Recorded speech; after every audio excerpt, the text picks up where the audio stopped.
दोस्तों, बड़ी बड़ी पार्टियों में कई बार छोटी छोटी बातें नजरअंदाज कर दी जाती हैं, लेकिन उनका असर बहुत बड़ा होता है। एक बड़ा कांड हो गया, और कांड पता है किसके साथ हुआ?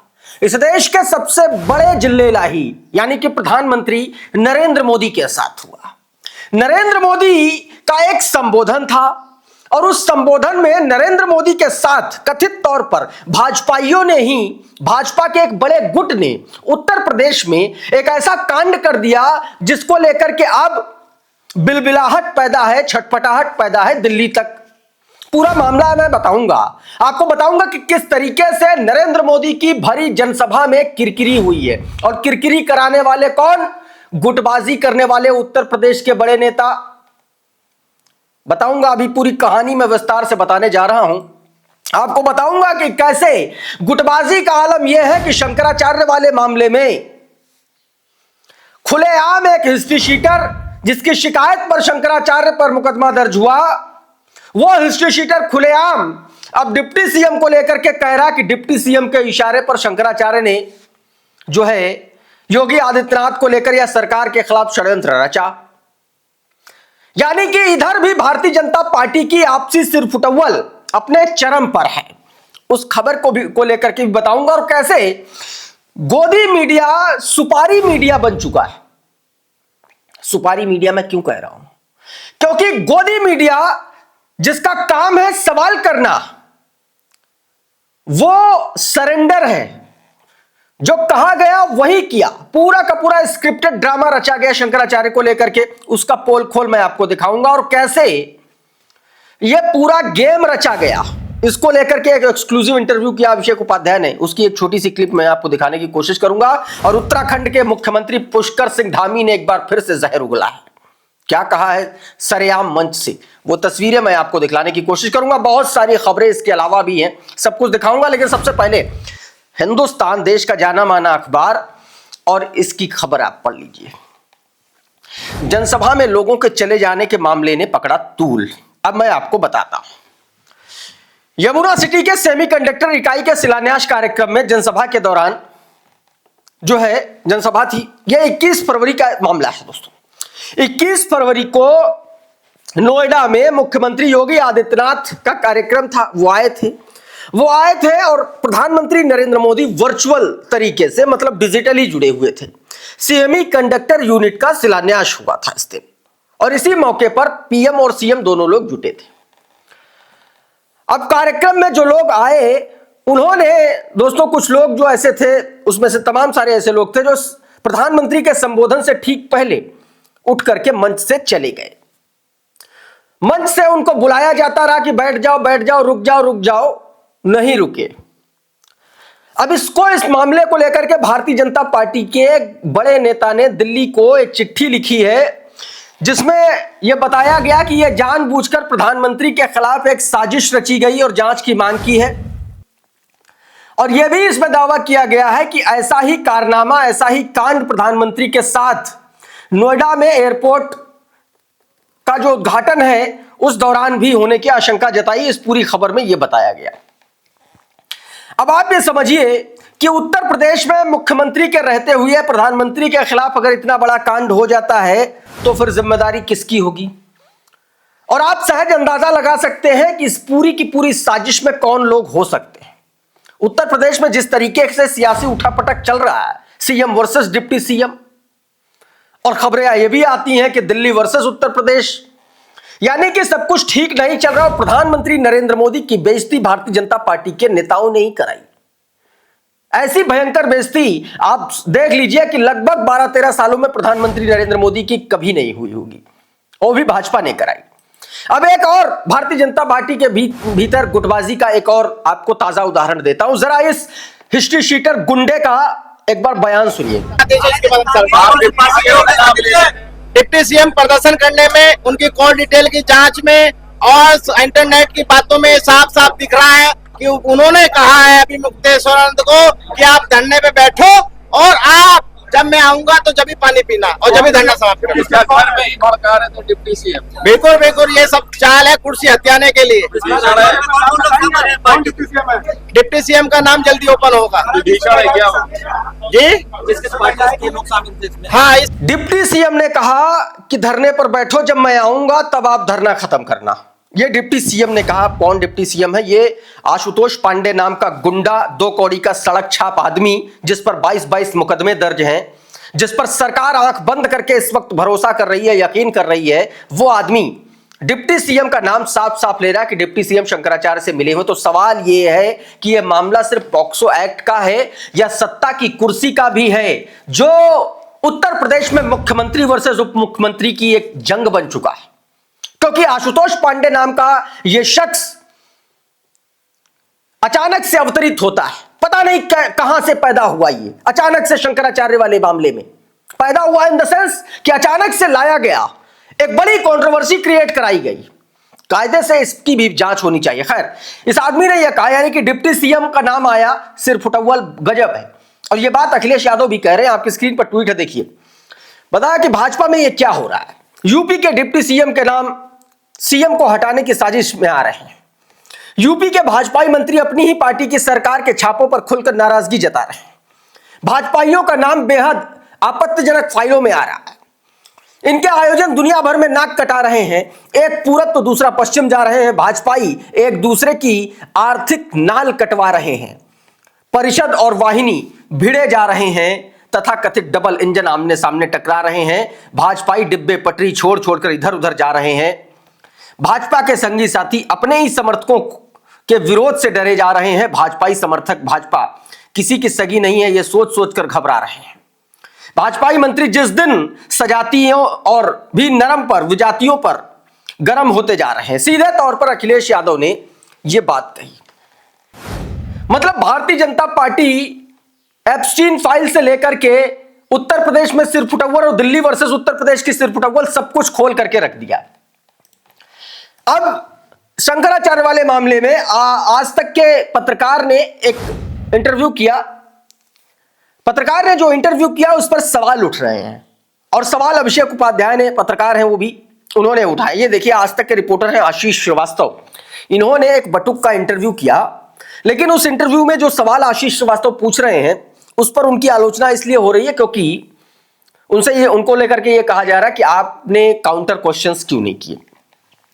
अभिषेक लिख रहे हैं कि यह बनारस में कौन सा जोशीमठ है, आज तक से पूछ रहे हैं। बनारस में तो शंकराचार्य का विद्यामठ है, जोशीमठ तो उत्तराखंड के चमोली में है। फिर बनारस के किस जोशीमठ में पढ़ रहे थे शंकराचार्य पर आरोप लगाने वाले बटुक? कम से कम काउंटर सवाल तो पूछ लेते। या जिसने इंटरव्यू अरेंज करवाया उसने इंटरव्यू करने से मना किया, उसने काउंटर करने से मना किया था क्या? पत्रकारिता की स्याही में 1-2 सफेद अक्षर भी बचेंगे या सबके सब काले हो जाएंगे? यह बात आज तक पर निशाना साधते हुए अभिषेक उपाध्याय ने की। अच्छा, अभिषेक उपाध्याय ने एक और इंटरव्यू किया, उसमें आशुतोष पांडे नाम का यह शख्स, जिस शख्स का अभी इंटरव्यू कर रहे हैं अभिषेक, उसने उससे कहा कि तुम शंकराचार्य के खिलाफ मेरे साथ साजिश में शामिल हो। यह बात साफ तौर पर कही गई है। ये छोटा सा हिस्सा आप सुनिए, क्या कुछ इसमें कहा जा रहा है, सुनिए जरा। आप जो बात कह रहे हैं ये बड़ी महत्वपूर्ण है। आप ये कह रहे हैं संक्षेप में कि आशुतोष ब्रह्मचारी ने, ये जो 2 लड़के सामने आए हैं जिन्होंने शंकराचार्य पर गंभीर आरोप लगाए हैं, आशुतोष ब्रह्मचारी ने आपसे कांटेक्ट किया और आपसे शंकराचार्य को फंसाने की साजिश में पार्टनर बनने को कहा। आप ये कह रहे हैं? आपको एक बात बोलना और कुछ नहीं बोलना। मैंने क्या बोला, जो मैंने 2 वीडियो बच्चों की मैंने भेजी आपके पास में, आपको नहीं, ये तो आपको कुछ नहीं बोलना है बस। एक बार फिर से बताइएगा, आप क्या कह रहे हैं कि इसने आपको 2 बच्चों के वीडियो भेजे? आप ये कह रहे हैं? जी जी जी, 2 बच्चों के वीडियो भेजे। तो इस तरीके के दोस्तों घटनाक्रम लगातार सामने आ रहे हैं। इस बीच उत्तराखंड के मुख्यमंत्री पुष्कर सिंह धामी ने एक बार फिर से मुसलमानों के खिलाफ दीपक कुमार को लेकर के उन्होंने हिंदू मुसलमान जैसे बयान भरे मंच से सरेआम दिया। क्या कुछ उन्होंने कहा है, आप सुनिए जरा पहले।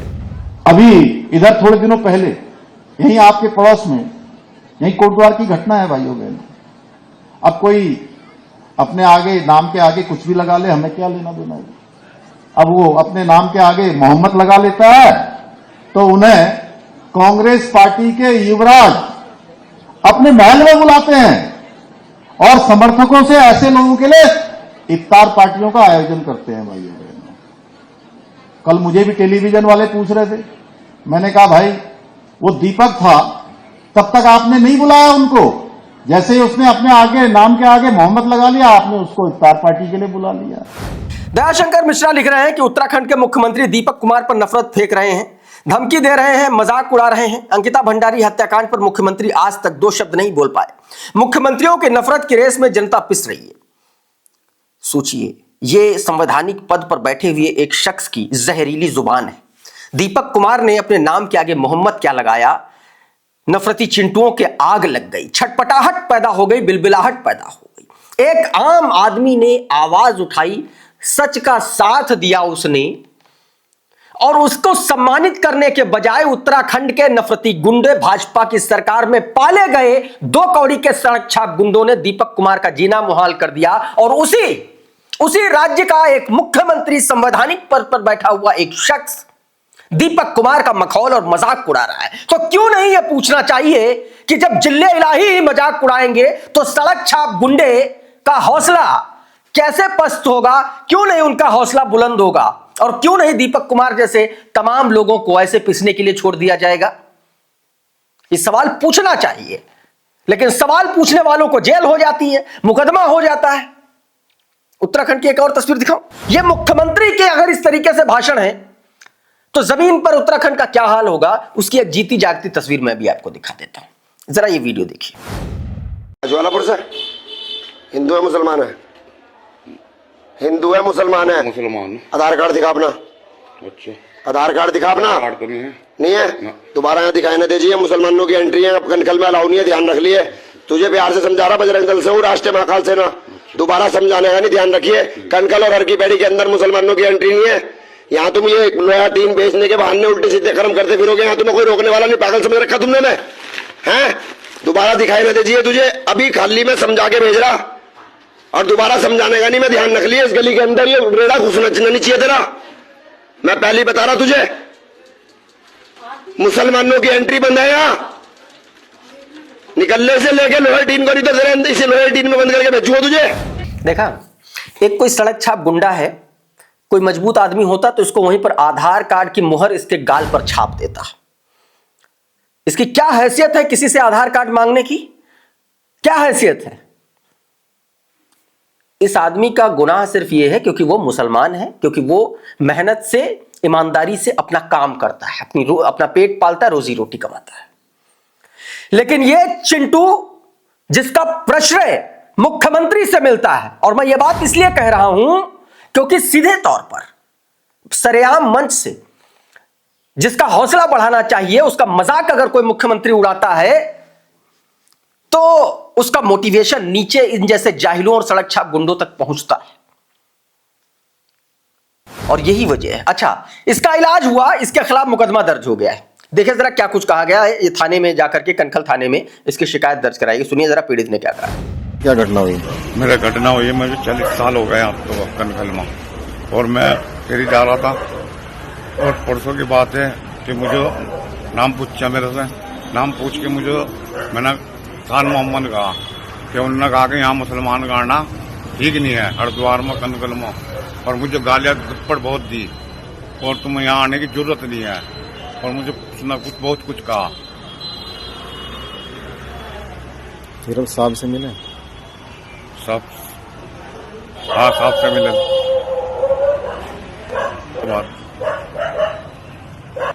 तारीख दी थी साहब को, तारीख दी है? हाँ, साहब को तारीख दी है। शान मोहम्मद हैं, 40 साल से फेरी लगा रहे थे हरिद्वार में, और अचानक से किसी गुंडे ने रोक लिया। और एक तस्वीर दिखाता हूं उत्तर प्रदेश की, जरा ये वीडियो देखिए।